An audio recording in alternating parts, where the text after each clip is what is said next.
Hi ವಿದ್ಯಾರ್ಥಿಗಳೇ, ನಾನು ರುಕ್ಮಿಣಿ, ಯಶಸ್ವಿ academy Mysuru. ನಾವು ಇವತ್ತಿನ ದಿನ ಪ್ಲೇಟೋವಿನ ಆದರ್ಶ ರಾಜ್ಯದ ಬಗ್ಗೆ ಕುರಿತು ಚರ್ಚೆ ಮಾಡೋಣ. ಇದಕ್ಕೂ ಮೊದಲು ಭಾಗ 1ರಲ್ಲಿ ಪ್ಲೇಟೋವಿನ ಜೀವನ ಮತ್ತು ಕೃತಿಗಳ ಬಗ್ಗೆ ನಾವು ಚರ್ಚೆ ಮಾಡಿದ್ದೀವಿ. ಭಾಗ 2ರಲ್ಲಿ ಪ್ಲೇಟೋವಿನ ರಾಜಕೀಯ ಚಿಂತನೆಗಳಲ್ಲಿ ಕೆಲವೊಂದು ಪ್ರಮುಖ ಅಂಶಗಳನ್ನು ಕುರಿತು ಚರ್ಚೆ ಮಾಡಿದ್ದೀವಿ. ಅಂದ್ರೆ ಪ್ಲೇಟೋವಿನ ಶಿಕ್ಷಣ ಸಿದ್ಧಾಂತ ಮತ್ತು ಪ್ಲೇಟೋವಿನ ನ್ಯಾಯದ ಸಿದ್ಧಾಂತದ ಬಗ್ಗೆ ಕುರಿತು ನಾವು ಚರ್ಚೆ ಮಾಡಿದ್ದೀವಿ. ಇವತ್ತು ಭಾಗ 3, ಇದರಲ್ಲಿ ಉಳಿದಂತಹ ಪ್ಲೇಟೋನ ರಾಜಕೀಯ ಚಿಂತನೆಗಳಲ್ಲಿ ಕೆಲವೊಂದು ಪ್ರಮುಖ ವಿಚಾರಗಳನ್ನ ಇಲ್ಲಿ ನಾವು ಚರ್ಚೆ ಮಾಡ್ತಾ ಹೋಗೋಣ. ಯಾರೆಲ್ಲ ನಮ್ಮ ಯಶಸ್ವಿ ಅಕಾಡೆಮಿಗೆ ಸಬ್ಸ್ಕ್ರೈಬ್ ಆಗಿಲ್ಲ, ಸಬ್ಸ್ಕ್ರೈಬ್ ಆಗಿ ಹಾಗೂ ಬೆಲ್ ಐಕಾನ್ ಪ್ರೆಸ್ ಮಾಡುವ ಮೂಲಕ ನೋಟಿಫೈ ಆಗಿ.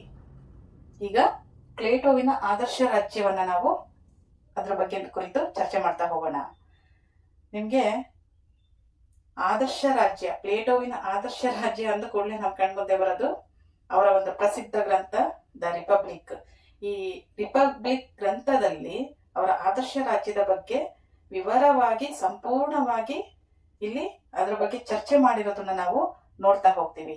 ಆದರ್ಶ ರಾಜ್ಯ ಹೇಗಿರ್ಬೇಕು, ಆ ಆದರ್ಶ ರಾಜ್ಯವನ್ನ ಯಾರು ಆಳ್ವಿಕೆ ಮಾಡಬೇಕು, ಆ ಆದರ್ಶ ರಾಜ್ಯದಲ್ಲಿ ಶಿಕ್ಷಣ ಹೇಗಿರ್ಬೇಕು ಅನ್ನುವುದರ ಒಂದು ಪ್ರತಿಯೊಂದು ವಿಷಯದ ಬಗ್ಗೆ ಇಲ್ಲಿ ವಿವರವಾಗಿ ಚರ್ಚೆ ಮಾಡ್ತಾ ಹೋಗಿರೋದನ್ನ ನಾವು ನೋಡ್ಬೋದು.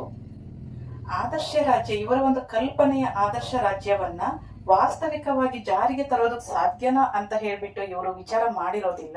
ಈ ಒಂದು ಆದರ್ಶ ರಾಜ್ಯದ ಕಲ್ಪನೆ ರಾಜ್ಯವನ್ನು ಎಲ್ಲಾ ದೇಶಗಳಿಗೂ ಎಲ್ಲಾ ಕಾಲಕ್ಕೂ ಇದೊಂದು ಮಾದರಿ ರಾಜ್ಯ ಅಂತೇಳಿ ಇವರು ಭಾವಿಸಿದ್ರು. ಪ್ಲೇಟೋರವರು ಆದರ್ಶ ರಾಜ್ಯದಲ್ಲಿರ್ತಕ್ಕಂಥ ಮನುಷ್ಯನ 3 ಗುಣಗಳ ಬಗ್ಗೆ ಇಲ್ಲಿ ಹೇಳ್ತಾ ಹೋಗ್ತಾರೆ. ಆದರ್ಶ ರಾಜ್ಯವು ಮನುಷ್ಯನಲ್ಲಿರ್ತಕ್ಕಂಥ 3 ಗುಣಗಳನ್ನ ಆಧರಿಸಿದೆ.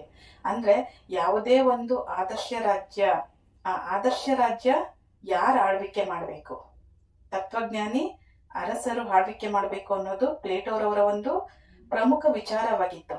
ಹಾಗಾದ್ರೆ ಆದರ್ಶ ರಾಜ್ಯ ಸ್ಥಾಪನೆ ಆಗ್ಬೇಕಂದ್ರೆ ಆ ರಾಜ್ಯದಲ್ಲಿ ಮನುಷ್ಯನಲ್ಲಿ ಇರ್ತಕ್ಕಂಥ ಪ್ರಮುಖ ಗುಣಗಳು ಯಾವುವು ಎಂಬುದನ್ನು ಇಲ್ಲಿ ಹೇಳ್ತಾ ಹೋಗ್ತಾರೆ. ಒಬ್ಬ ವ್ಯಕ್ತಿಯಲ್ಲಿ ರೀಸನ್, ನಾವೇನ್ ಹೇಳ್ತೀವಿ ವಿವೇಚನೆ ಅಥವಾ ಸಾತ್ವಿಕ, ಯಾರೊಬ್ಬ ವ್ಯಕ್ತಿಯಲ್ಲಿ ವಿವೇಚನೆ ಅಥವಾ ಸಾತ್ವಿಕ ಈ ಗುಣವನ್ನ ಯಾರು ಹೊಂದಿರ್ತಾರೆ ಅಂತವರು ಆದರ್ಶ ರಾಜ್ಯದಲ್ಲಿ ತತ್ವಜ್ಞಾನಿ ಅರಸರು ಈ ಒಂದು ಆದರ್ಶ ರಾಜ್ಯವನ್ನ ಸ್ಥಾಪನೆ ಮಾಡಬಹುದು, ಅವರು ಆಳ್ವಿಕೆ ಮಾಡಬಹುದು ಅಂತ ಹೇಳ್ತಾರೆ. ಅಂದ್ರೆ ಸಾತ್ವಿಕ ಗುಣವನ್ನ ಯಾರು ಹೊಂದಿರ್ತಾರೆ ಅಂತಹ ವ್ಯಕ್ತಿಗಳು ಆದರ್ಶ ರಾಜ್ಯವನ್ನ ಆಳ್ವಿಕೆ ಮಾಡಬಹುದು. ತತ್ವಜ್ಞಾನಿ ಅರಸರಾಗ್ತಾರೆ, ಇವರು ತತ್ವಜ್ಞಾನಿ ಅರಸರಾದವರು ಆದರ್ಶ ರಾಜ್ಯವನ್ನ ಆಳ್ವಿಕೆ ಮಾಡ್ತಾರೆ ಅಂತ ಹೇಳ್ತಾರೆ. ಇನ್ನ ಸ್ಪಿರಿಟ್ ಹೆಸರೇ ಹೇಳ್ದಾಗೆ ಚೈತನ್ಯ ಅಥವಾ ರಾಜಸ. ಏನಿದು ಚೈತನ್ಯ ಅಥವಾ ರಾಜಸ ಅಂದ್ರೆ ಯಾವ ವ್ಯಕ್ತಿಯಲ್ಲಿ ಚೈತನ್ಯ ತುಂಬಿರುತ್ತೆ, ಸ್ಪಿರಿಟ್ ಉತ್ಸಾಹ ಇರುತ್ತೆ, ಅಂತಹ ವ್ಯಕ್ತಿಗಳು ಸೇನಾ ವರ್ಗ, ಇವರು ಸೈನಿಕ ವರ್ಗಕ್ಕೆ ಸೀಮಿತರಾಗಿರ್ತಾರೆ ಅಂತ ಹೇಳ್ತಾರೆ. ಅದೇ ರೀತಿ ಅಪೆಟ್ಟಿ, ಈ ಗುಣಗಳು ಯಾರಲ್ಲಿ ಇರುತ್ತೆ, ತಾಮಸ ಅಥವಾ ಬಯಕೆ. ಅಪೆಟ್ಟಿ ಅಂದ್ರೆ ಬಯಕೆ, ತಾಮಸ ಅಂದ್ರೆ ಭೋಗದ ವಸ್ತುಗಳು, ಅತಿ ಹೆಚ್ಚಿನ ಆಸ್ತಿ ಮಾಡಬೇಕು, ಸಂಪತ್ತಿನ ಉತ್ಪಾದನೆ ಮಾಡಬೇಕು, ಈ ಒಂದು ಗುಣಗಳು ಆ ವ್ಯಕ್ತಿಯಲ್ಲಿ ಇರುತ್ತೆ. ಅಂತಹ ವ್ಯಕ್ತಿಗಳು ಉತ್ಪಾದಕ ವರ್ಗ ಅಂತ ಹೇಳಿ ಕರಿತೀವಿ. ಅವರು ಸಂಪತ್ತಿನ ಉತ್ಪಾದನೆಯನ್ನ ಮಾಡ್ತಾರೆ. ಅಂದ್ರೆ ಒಬ್ಬ ವ್ಯಕ್ತಿಯಲ್ಲಿ ಈ 3 ಗುಣಗಳು ಇರುತ್ತೆ. ನೀವು ಇದನ್ನ ಈ ರೀತಿ ತಿಳ್ಕೊಳ್ಬಹುದು, ಯಾರಲ್ಲಿ ವಿವೇಚನೆ ಅಥವಾ ಸಾತ್ವಿಕ ಗುಣ ಇರುತ್ತೋ ಅವರು ರಾಷ್ಟ್ರವನ್ನು ಆಳ್ವಿಕೆ ಮಾಡ್ತಾರೆ. ಫಾರ್ ಎಕ್ಸಾಂಪಲ್, ಎಲ್ಲರೂ ಪ್ರಧಾನಮಂತ್ರಿ ಆಗೋದಕ್ಕೆ ಸಾಧ್ಯ ಇಲ್ಲ. ಅದೇ ರೀತಿ ಸ್ಪಿರಿಟ್, ಚೈತನ್ಯ ಅಥವಾ ತಾಮಸ, ಯಾರಲ್ಲಿ ಒಂದು ಚೈತನ್ಯ, ಒಂದು ಉತ್ಸಾಹ, ಉರುಪು ಇರುತ್ತೆ ಅಂತಹ ವ್ಯಕ್ತಿಗಳು ನಮ್ಮ ದೇಶದ ಗಡಿಯನ್ನು ಕಾಯತಕ್ಕಂತ ಸೈನಿಕರಾಗ್ತಾರೆ. ಇನ್ನ ಅಪೆಟ್ಟಿ, ತಾಮಸ ಅಥವಾ ಬಯಕೆ, ಯಾರಲ್ಲಿ ಈ ಒಂದು ಗುಣಗಳು ಇರುತ್ತೆ ಇಂತಹ ವ್ಯಕ್ತಿಗಳು ಸಂಪತ್ತಿನ ಉತ್ಪಾದನೆಯನ್ನ ಮಾಡ್ತಾರೆ ಅಂತ ಹೇಳ್ಬೋದು. ಇದನ್ನ ಕುರಿತು ಪ್ಲೇಟೋರವರು 3 ವರ್ಗಗಳನ್ನಾಗಿ ಡಿವೈಡ್ ಮಾಡ್ತಾರೆ ಸಮಾಜದಲ್ಲಿ. ಅಂದ್ರೆ ರೂಲಿಂಗ್ ಕ್ಲಾಸ್, ಆಳುವ ವರ್ಗ, ವಾರಿಯರ್ ಕ್ಲಾಸ್, ಸೇನಾ ವರ್ಗ, ಮತ್ತು ಎಕನಾಮಿಕ್ ಕ್ಲಾಸ್, ಆರ್ಥಿಕ ವರ್ಗ ಅಥವಾ ಉತ್ಪಾದಕ ವರ್ಗ ಅಂತೇಳಿ ನಾವಿಲ್ಲಿ ಹೇಳ್ತಾ ಹೋಗ್ಬೋದು. ಆಳುವ ವರ್ಗ, ಯಾರಲ್ಲಿ ವಿವೇಚನೆ ಸಾತ್ವಿಕ ಗುಣ ಇರುತ್ತೆ, ಇವರು ನಮ್ಮ ರಾಷ್ಟ್ರದ ಆಡಳಿತವನ್ನ ಸಮರ್ಥವಾಗಿ ನಡೆಸ್ಕೊಂಡು ಹೋಗ್ತಾರೆ. ಅದೇ ರೀತಿ ಸೇನಾ ವರ್ಗ, ಸೈನಿಕ, ನಮ್ಮ ದೇಶದ ರಕ್ಷಣೆಯನ್ನು ಕಾಯುವ ಕೆಲಸ ಯಾರು ಮಾಡ್ತಾರೆ? ಸೈನಿಕ ವರ್ಗದವ್ರು ಮಾಡ್ತಾರೆ. ಹಾಗೂ ಸಂಪತ್ತಿನ ಉತ್ಪಾದನೆಯನ್ನು ಮಾಡ್ತಕ್ಕಂಥ ಕೆಲಸ ಆರ್ಥಿಕ ವರ್ಗ ಅಥವಾ ಉತ್ಪಾದನಾ ವರ್ಗಕ್ಕೆ ಸೇರಿರುತ್ತೆ ಅಂತ ನಾವು ಹೇಳ್ಬಹುದು. ಇದು ಆದರ್ಶ ರಾಜ್ಯದಲ್ಲಿ ಮಾನವನ 3 ಪ್ರಮುಖ ಗುಣಗಳನ್ನು ಆಧರಿಸಿ ಪ್ಲೇಟೋರವರು ಈ ರೀತಿ ವಿಂಗಡಣೆ ಮಾಡಿರೋದನ್ನ ನಾವಿಲ್ಲಿ ಕಾಣ್ತಾ ಹೋಗ್ತೀವಿ. ಅದೇ ರೀತಿ ನೆಕ್ಸ್ಟ್ ಮತ್ತೊಂದು ಪ್ರಮುಖ ವಿಚಾರ ನಾವು ನೋಡೋದಾದ್ರೆ ತತ್ವಜ್ಞಾನಿಗಳ ಆಡಳಿತ. ಆದರ್ಶ ರಾಜ್ಯ ಹೇಗಿರ್ಬೇಕು ಅನ್ನೋದಾಯ್ತು. ಆ ಆದರ್ಶ ರಾಜ್ಯವನ್ನು ಯಾರು ಆಳ್ವಿಕೆ ಮಾಡಬೇಕು ಅನ್ನೋದು. ಅಂದ್ರೆ ಇಲ್ಲಿ ಶಿಕ್ಷಣಕ್ಕೆ ಹೆಚ್ಚಿನ ಪ್ರಾಮುಖ್ಯತೆ ಕೊಡ್ತಾರೆ, ಜ್ಞಾನಕ್ಕೆ ಪ್ರಾಮುಖ್ಯತೆ ಕೊಡ್ತಾರೆ. ಯಾರಲ್ಲಿ ವಿವೇಚನೆ, ಸಾತ್ವಿಕ ಗುಣ ಇರುತ್ತೆ, ಒಂದು ತತ್ವಜ್ಞಾನಿಗಳು ಇಲ್ಲಿ ಆಡಳಿತ ನಡೆಸಬೇಕು, ಅಥವಾ ರಾಜರಾದವರು ತತ್ವಜ್ಞಾನವನ್ನ ಪಡೆದಿರ್ಬೇಕು ಅಂತ ಹೇಳೋದು ಪ್ಲೇಟೋರವರ ಒಂದು ಪ್ರಮುಖ ವಿಚಾರ ಆಗಿರುತ್ತದೆ. ಅಂದ್ರೆ ಈ ಒಂದು ರಾಷ್ಟ್ರದ ಆಡಳಿತವನ್ನ ಜ್ಞಾನಿ ಅಂತವರ ಕೈಯಲ್ಲಿ ಕೊಡಬೇಕು. ಜ್ಞಾನವಂತರ ಕೈಯಲ್ಲಿ ಆಡಳಿತವನ್ನು ಕೊಟ್ಟಾಗ ಆ ರಾಷ್ಟ್ರದ ಆಡಳಿತ ಸುಸೂತ್ರವಾಗಿ ನಡ್ಕೊಂಡು ಹೋಗುತ್ತೆ. ಯಾವುದೇ ರೀತಿ ಒಂದು ಸಮಸ್ಯೆಗಳು ಉದ್ಭವ ಬರ್ದೇ ಇರೋ ರೀತಿ ಆ ರಾಷ್ಟ್ರದ ಆಡಳಿತ ನಡೆಸ್ಕೊಂಡು ಹೋಗುವ ಒಂದು ಸಮರ್ಥ ವ್ಯಕ್ತಿ ಆತ ಆಗಿರ್ತಾನೆ ಅಂತ ಹೇಳಿ ಪ್ಲೇಟೋರ್ ಅವರು ಇಲ್ಲಿ ಹೇಳ್ತಾರೆ. ಅದೇ ರೀತಿ ತತ್ವಜ್ಞಾನಿಗಳ ಆಡಳಿತ ಆದ ನಂತರ ಪ್ಲೇಟೋರ್ ಅವರು ಇನ್ನೊಂದು ಪ್ರಮುಖ ವಿಚಾರವನ್ನ ಹೇಳ್ತಾರೆ. ಅದೇನಪ್ಪಾ ಅಂದ್ರೆ ಆಸ್ತಿ ಮತ್ತು ಕುಟುಂಬ ಸಮತಾವಾದ. ವಾಸ್ತವದಲ್ಲಿ ಇದನ್ನು ಜಾರಿಗೆ ತರೋದು ಸಾಧ್ಯನೇ ಇಲ್ಲ, ಆಸ್ತಿ ಮತ್ತೆ ಕುಟುಂಬ ಸಮತಾವಾದ. ಆದ್ರೆ ಪ್ಲೇಟೋರ್ ಅವರು ಹೇಳೋ ಪ್ರಕಾರ ಏನಂದ್ರೆ ಆಸ್ತಿ ಮತ್ತೆ ಕುಟುಂಬ ಸಮತಾವಾದವನ್ನ ಈ ರೂಲಿಂಗ್ ಕ್ಲಾಸ್ ಮತ್ತೆ ವಾರಿಯರ್ ಕ್ಲಾಸ್ ಏನಿದ್ದಾರೆ, ಆಳುವ ವರ್ಗ ಮತ್ತೆ ಸೇನಾ ವರ್ಗಕ್ಕೆ ಇದನ್ನ ಹೇಳ್ತಾರೆ. ಯಾವ ರೀತಿ ಅಂದ್ರೆ ಆಳುವ ವರ್ಗದವರು ಮತ್ತೆ ಸೈನಿಕ ವರ್ಗದವರಿಗೆ ಆಸ್ತಿ ಮತ್ತೆ ಕುಟುಂಬ ಸಮತಾವಾದವನ್ನ ಪ್ರತಿಪಾದಿಸ್ತಾರೆ. ಆಳುವ ವರ್ಗದವರು ನಿಷ್ಠೆಯಿಂದ ಸಮರ್ಥ ಆಡಳಿತವನ್ನ ನಿಭಾಯಿಸಬೇಕು ಅಂತೇಳಿ ಅವರು ಯಾವುದೇ ರೀತಿಯ ಸ್ವಂತ ಆಸ್ತಿಯನ್ನ ಹೊಂದಿರಬಾರ್ದು, ಜೊತೆಗೆ ಸ್ವಂತ ಕುಟುಂಬವನ್ನ ಹೊಂದಿರಬಾರ್ದು. ಅವರು ಸ್ವಂತ ಕುಟುಂಬವನ್ನು ಹೊಂದಿದ್ದಾಗ ಅವರಲ್ಲಿ ದುರಾಸೆ ಬರುತ್ತೆ, ಸ್ವಾರ್ಥ ಬರುತ್ತೆ. ಮತ್ತೆ ಹೆಂಡತಿ ಮಕ್ಕಳು ಇದ್ದಾಗ, ಕುಟುಂಬ ಅಂದಾಗ ಹೆಂಡತಿ ಮಕ್ಕಳು ಬಂದೇ ಬರುತ್ತೆ.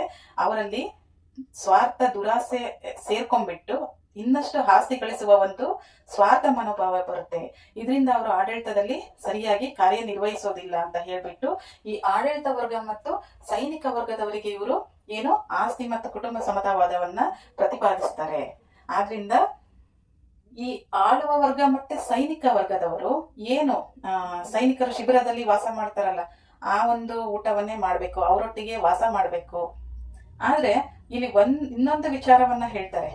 ಇಲ್ಲಿ ಪತ್ನಿಯರ ಸಮತಾವಾದ ಬಂದಾಗ ಪತ್ನಿಯವರನ್ನ ಅಥವಾ ಕುಟುಂಬವನ್ನ ಹೊಂದಬಾರ್ದು ಅಂತೇಳಿ ಆಡಳಿತ ವರ್ಗಕ್ಕೆ ತಿಳಿಸ್ತಾರೆ. ಆದ್ರೆ ಮದುವೆ ಆಗದೆ ಆಡಳಿತ ವರ್ಗದವರು ಒಬ್ಬ ವಿವಾಹ ಮಾಡ್ಕೊಳ್ದೆ ಆತ ಬೇರೆ ಸ್ತ್ರೀಯೊಂದಿಗೆ ಸಂಪರ್ಕವನ್ನ ಹೊಂದಬಹುದು ಅಂತೇಳಿ ಈ ಒಂದು ಹೇಳಿಕೆಯನ್ನ ಕೊಡ್ತಾರೆ. ಆದ್ರೆ ವಾಸ್ತವವಾಗಿ ಈ ಎಲ್ಲ ವಿಚಾರಗಳು ಜಾರಿಗೆ ಬರೋದು ತುಂಬಾ ಕಷ್ಟ. ಯಾಕಂದ್ರೆ ಆಸ್ತಿ ಮತ್ತು ಕುಟುಂಬ ಸಮತಾವಾದ ಇಂದು ಎಲ್ಲಾ ಕಡೆ ಇದೆ. ಪ್ಲೇಟೋ ಹೇಳಿದ ಉದ್ದೇಶ ಭ್ರಷ್ಟಾಚಾರ ಆಗ್ಬಾರ್ದು, ಒಂದು ರಾಷ್ಟ್ರದ ಆಡಳಿತ ಸಮರ್ಥ ರೀತಿಯಲ್ಲಿ ನಡ್ಕೊಂಡು ಹೋಗ್ಬೇಕು, ಆ ವ್ಯಕ್ತಿಯಲ್ಲಿ ದುರಾಸೆ, ಲೋಭ ಇಂತಕ್ಕಂಥ ಸ್ವಾರ್ಥ ಮನೋಭಾವನೆ ಬರಬಾರ್ದು ಅನ್ನೋ ಕಾರಣಕ್ಕಾಗಿ ಆತ ತನ್ನ ಆದರ್ಶ ರಾಜ್ಯದಲ್ಲಿ ಆಸ್ತಿ ಮತ್ತು ಕುಟುಂಬ ಸಮತಾವಾದವನ್ನ ಇವರು ಪ್ರತಿಪಾದಿಸ್ತಾರೆ. ಅದ್ರ ಜೊತೆಗೆ ಅವರು ಸಮಾನತೆ ಮತ್ತು ಸ್ವಾತಂತ್ರ್ಯದ ಬಗ್ಗೆ ತಿಳಿಸ್ಕೊಡ್ತಾರೆ. ಸಮಾನತೆ ಅಂದ್ರೆ ಏನು, ಸ್ವಾತಂತ್ರ್ಯ. ಇವ್ರ ಪ್ರಕಾರ ಸ್ವಾತಂತ್ರ್ಯ ಅಂತ ಹೇಳಿದ್ರೆ ರಾಜ್ಯಕ್ಕೆ ನಿಷ್ಠೆಯನ್ನು ತೋರಿಸುವುದೇ ಸ್ವಾತಂತ್ರ್ಯ ಅಂತ ಹೇಳ್ತಾರೆ. ಇನ್ನ ಸಮಾನತೆ ಬಗ್ಗೆ ಇವರು ಹೇಳೋದಾದ್ರೆ ಹುಟ್ಟಿನಿಂದಲೇ ಆತ ಸಮಾನತೆಯನ್ನು ಪಡ್ಕೊಂಡಿಲ್ಲ, ಅಸಮಾನತೆಯನ್ನ ಪಡ್ಕೊಂಡಿದ್ದಾರೆ ಅಂತ ಪ್ಲೇಟೋನ ಅಭಿಪ್ರಾಯ. ಅದು ಯಾವ ರೀತಿ ಅಂದ್ರೆ ಹುಟ್ಟಿರ್ತಕ್ಕಂಥ ಎಲ್ಲಾ ವ್ಯಕ್ತಿಗಳು ಬುದ್ಧಿವಂತ ವ್ಯಕ್ತಿಗಳ ಆಗಿರೋದಿಲ್ಲ, ಎಲ್ಲಾ ವ್ಯಕ್ತಿಗಳು ವಿವೇಕ, ಜ್ಞಾನ, ಈ ಸಾತ್ವಿಕ ಮನೋಭಾವ ಇರೋದಿಲ್ಲ. ಹಾಗಾಗಿ ಅವರು ರಾಷ್ಟ್ರವನ್ನ ಆಳ್ವಿಕೆ ಮಾಡಲು ಯೋಗ್ಯರಲ್ಲ, ಅವರು ಹುಟ್ಟಿನಿಂದಲೇ ಅಸಮಾನರು ಅಂತಕ್ಕಂಥ ಒಂದು ಭಾವನೆ ಪ್ಲೇಟೋನಲ್ಲಿರುತ್ತೆ. ಆದ್ರಿಂದ ಉತ್ತಮವಾದ ಒಂದು ಗುಣವನ್ನು ಹೊಂದಿರೋರು ಈ ಒಂದು ರಾಜ್ಯವನ್ನ ಆಳ್ವಿಕೆ ನಡೆಸೋದು ತಪ್ಪಲ್ಲ ಅಂತ ಹೇಳಿ ಇವ್ರು ಹೇಳ್ತಾರೆ ಪ್ಲೇಟೋರವರು.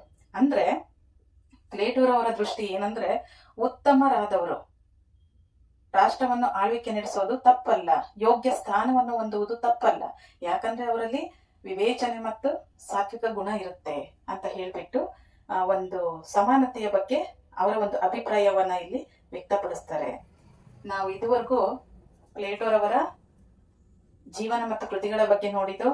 ಪ್ಲೇಟೋರವರ ರಾಜಕೀಯ ಚಿಂತನೆಗಳಲ್ಲಿ ನ್ಯಾಯ ಸಿದ್ಧಾಂತ ಇರ್ಬೋದು, ಅವರ ಶಿಕ್ಷಣ ಸಿದ್ಧಾಂತ ಇರ್ಬೋದು, ಅವರ ಆದರ್ಶ ರಾಜ್ಯ ಇರ್ಬೋದು, ತತ್ವಜ್ಞಾನಿ ಅರಸರ ಆಡಳಿತ ಇರ್ಬೋದು, ಜೊತೆಗೆ ಅವರು ಸ್ವಾತಂತ್ರ್ಯ ಮತ್ತು ಸಮಾನತೆಯ ಬಗ್ಗೆ ಏನ್ ಹೇಳಿದ್ದಾರೆ ಅಂತ ಹೇಳಿ ಈ ಎಲ್ಲ ವಿಚಾರಗಳನ್ನ ನಾವು ಇದುವರೆಗೂ ನಾವು ಚರ್ಚೆ ಮಾಡಿದ್ದೇವೆ. ಮುಂದಿನ ತರಗತಿಯಲ್ಲಿ ಪ್ಲೇಟೋಗೆ ಸಂಬಂಧಪಟ್ಟಂತಹ ಇದುವರೆಗೂ ಯಾವೆಲ್ಲ ಎಕ್ಸಾಮ್ಗಳಲ್ಲಿ ಎಷ್ಟು ಕ್ವಶನ್ಸ್ ರೈಸ್ ಆಗಿದೆ ಅನ್ನೋದನ್ನ ನಾವು ನೋಡ್ತಾ ಹೋಗೋಣ. ಧನ್ಯವಾದಗಳು.